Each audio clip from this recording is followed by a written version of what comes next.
16 февраля 2024 года в районе 8 часов к нам в Гагарскую ЦРБ были доставлены 3 трупа и 4 тяжелых пациентов. Предположительно, отравление неизвестным газом.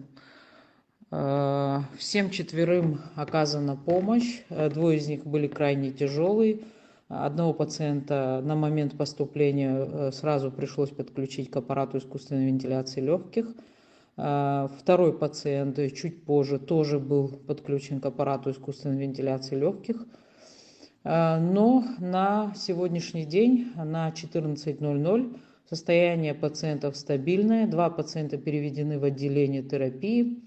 2 остаются в реанимационном отделении.